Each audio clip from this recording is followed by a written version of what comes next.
Welcome back. இப்போ நம்ம இந்த இன்ஜினியரிங் கிராஃபிக்ஸில் யூனிட் 3 ப்ரொஜெக்ஷன் சாலிட்ஸில் சாலிட் இன்க்ளைன் டு ஒன் பிளேனோட ப்ராப்ளம்ஸை பார்த்துட்ருக்கோம். வாங்க இன்னொரு பாடத்தை பார்த்துடலாம்.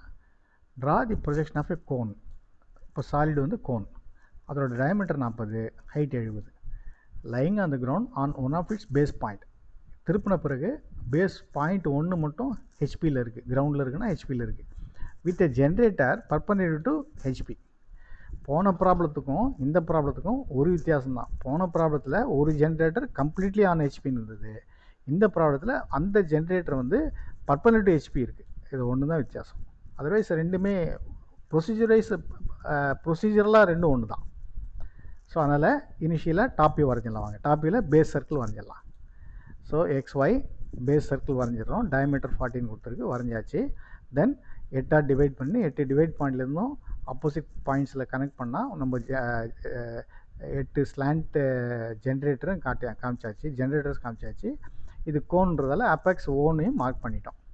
பட் இந்த லைன்ஸில் நீங்கள் டார்க்கன் பண்ண வேண்டிய அவசியம் இல்லை, கோனாக இருந்தால் கூட. இப்போ ஃப்ரண்ட் வியூ ப்ரொஜெக்டாஸ் வரைங்க. முதல்ல பேஸை வந்து XYயில் வரைஞ்சிருக்கேன். ஹைட்டை செட் பண்ணி அபெக்ஸ் பாயிண்ட்டை மார்க் பண்ணி எக்ஸ்ட்ரீம் ஜென்ரேட்டர் மட்டும் டார்க்கன் பண்ணுங்கள், இன்டர்மீடியட் ஜென்ரேட்டர் டார்க்கன் பண்ணாதீங்க. இப்போ மறுபடியும் ப்ராப்ளத்துக்கு போங்க.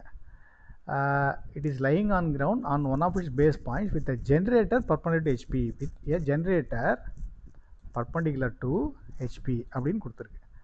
அப்போது இந்த O dash E dash-யோ இல்லை O dash A dash-யோ ஆக்சுவலாக ரைட் சைடு தான் திருப்புறோம் எப்பயுமே. அதனால் இந்த திருப்பின பிறகு O dash E dash இப்போ இன்க்ளைண்டாக இருக்குது இல்லையா, திருப்பின பிறகு O dash E dash வந்து வெர்டிக்கலாக வைக்கணும், அவ்வளோதான். அப்போனா பர்பெண்டிகுலர் டு ஹெச்பின்னு ஆகிடும். அப்போது இங்கேருந்து ஆர்பிட்ரே இங்கே எங்கேயாவது ஒரு இடத்துல E dash மார்க் பண்ணிவிட்டு ஒரு வெர்டிக்கல் லைன் வரீங்க. அதில் O dash எப்படி மார்க் பண்ணுவீங்க, E dash O dash லெங்க்த்தை செட் பண்ணிங்க காம்பஸில். ஸோ அது நீங்கள் மார்க் பண்ணிங்கன்னா அந்த டிஸ்டன்ஸை உங்களுக்கு O dash கிடச்சிரும். இப்போது ஆர்பிட்ரேரியாக எங்கேயாவது ஒரு இடத்துல E dash முதல்ல மார்க் பண்ணிவிட்டு ஒரு வெர்டிக்கல் லைன் வரைஞ்சி காம்பஸில் E dash O dash இந்த டிஸ்டன்ஸை எடுத்து இங்கே செட் பண்ணிங்கன்னா உங்களுக்கு O dash கிடச்சிரும். இது கம்ப்ளீட் ஆகிடுச்சு. இதுக்கப்புறம் போன ப்ராப்ளத்தோட கண்டினியூஷன் தான் ஏறக்குறைய அது மாதிரி தான். இது ஒரு ட்ரையாங்கிளாக நீங்கள் கன்சிடர் பண்ணிங்கன்னா உங்களுக்கு இந்த A டேஷும் கிடச்சிரும். இப்போ A டேஷை வச்சு இந்த ட்ரையாங்கிள் முடிச்சிடுறீங்க, அப்புறம் மொத்த கோனையும் முடிச்சிடுறீங்க. இது வந்து ஃபைனல் ஃப்ரண்ட் வியூ. இப்போ பார்த்தீங்கன்னா இந்த ஃபைனல் டாப் வியூவை, இந்த ஃபைனல் ஃப்ரண்ட் வியூவை அப்சர்வர் வந்து இந்த எக்ஸ்ட்ரீம் பொசிஷனில் பார்க்குறாரு. ஆக்சுவலாக நான் ஏற்கனவே சொல்லியிருக்கேன், இந்த டச்சிங் பாயிண்ட்டுக்கு இந்த அபெக்ஸ் லெஃப்டில் இருந்தாலோ இல்லை வெர்டிக்கலாக இருந்தாலோ அது வரைக்கும் எல்லா பேஸ் பாயிண்ட்ஸும் ஸ்லாண்ட் எட்ஜஸும் தெரியும், எல்லா ஜென்ரேட்டர்ஸும் தெரியும். இன்னும் கொஞ்சம் திருப்பி இந்த O டேஷ் வந்து E டேஷ்க்கு ரைட் சைடில் போயிட்டு இருந்தால் சம் ஜென்ரேட்டர்ஸ் வந்து ஹைட் ஆகும், some portion of the base வந்து ஹைட் ஆகும். இப்போது இந்த பர்டிகுலர் பொசிஷனில் எல்லா ஃபுல் பேஸோடைய பவுண்ட்ரியும் ஆல் ஜென்ரேட்டர்ஸும் கம்ப்ளீட்டாக தெரியும். இப்போ முதல்ல ஜென்ரேட்டர்ஸ் வரைஞ்சிடலாம். ப்ரொஜெக்டர்ஸ் வரைஞ்சி பாயிண்ட்ஸை மார்க் பண்ணலாம். ஃபார் எக்ஸாம்பிள் பாயிண்ட் ஓக்கு O டேஷ்னு ஒரு ப்ரொஜெக்டார், ஓலேருந்து ஹாரிசான்டல் லைன் O1 கிடைச்சிரும். இது not only O1, E dash இங்கே தான் இருக்குது, ஏன்னா வெர்டிக்கல் இல்லையா. அங்கே இங்கேருந்து இங்கே இருக்குது. இதை ரெண்டு பண்ணால் O1 அதே தான், E1 அதே தான். இதே மாதிரி projectors from A dash B dash C dash எல்லாத்துலேயும் வரைஞ்சி இங்கே ஹாரிசான்டல் லைன் வரைஞ்சால் உங்களுக்கு அந்த 8 பாயிண்ட்ஸும் கிடச்சிரும்.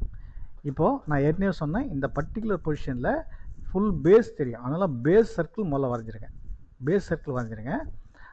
பிறகு இதை நீங்கள் இப்படியே ஆக்சுவலாக இதில் டேஞ்சன்ட் ஜென்ரேட்டர் தான் காமிக்கணும். கோனை பொறுத்த வரைக்கும் டேஞ்சன்ட் ஜென்ரேட்டர் தான் காமிக்கணும். சிலிண்டரை பொறுத்த வரைக்கும் எக்ஸ்ட்ரீம் ஜென்ரேட்டர், பவுண்டரி ஜென்ரேட்டர் காமிக்கணும். ஆனால் இங்கே டேஞ்சன்ட் ஜென்ரேட்டர் இந்த பர்டிகுலர் ப்ராப்ளத்துக்கு காமிக்கிறது கஷ்டம்.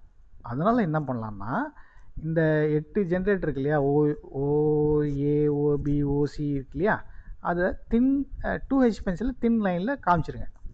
ஓலேருந்து OA ஆல்ரெடி லைன் இருக்குது, OB OC OD OF GOH காமிச்சிருங்க, தின் லைனில் காமிச்சிருங்க. ஸோ தட் இப்போ நீங்கள் இந்த கோனை திருப்பின மாதிரி ஒரு இல்யூஷன் கிடைக்கும். ஆனால் இதை டார்க் லைனில் வரைஞ்சிடாதீங்க, HBயில் வரைஞ்சிடாதீங்க. இதுதான் இந்த ப்ராப்ளத்தோட ஆன்சர். நன்றி.